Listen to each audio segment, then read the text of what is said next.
ஐரோப்பாக்கு வாங்க அப்படின்னு கூப்பிட்டாங்க.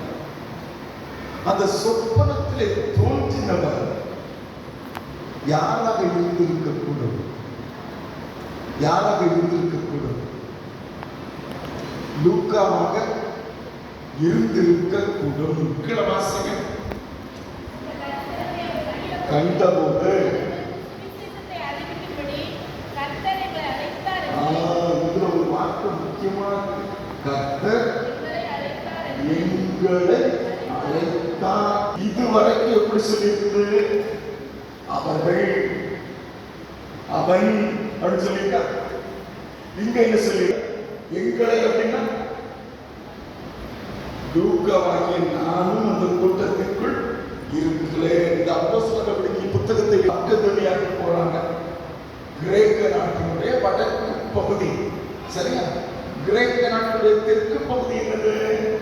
கொரிந்து. கொரிந்து பட்டணம் தெற்கு. அக்காயா சொல்லுவோமா? இதெல்லாம் நல்லா படிச்சீங்கன்னா ஒரு விளக்கம். இப்படி படிச்சாதான் நீங்க பைபிள புரிய முடியும், சரியா? கிரேக்க நாட்டுடைய வடக்கு பகுதி பேர் என்னது? மக்கதோனியா. தெற்கு பகுதிக்கு என்னது? அக்காயா, சரியா? அக்காயா. வடக்கு பகுதியில் முக்கிய பட்டணம் பிலிப்பி பட்டணம்.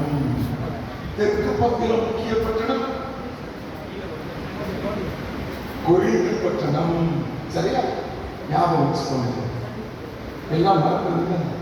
காத்து குடிக்க போனோம்னா அப்பளம் மறந்து, சரியா? அது என்ன பண்ணணும், இது என்ன பண்ணணும், என்னத்தை போட்டு சொல்லிட்டு கிடக்காது.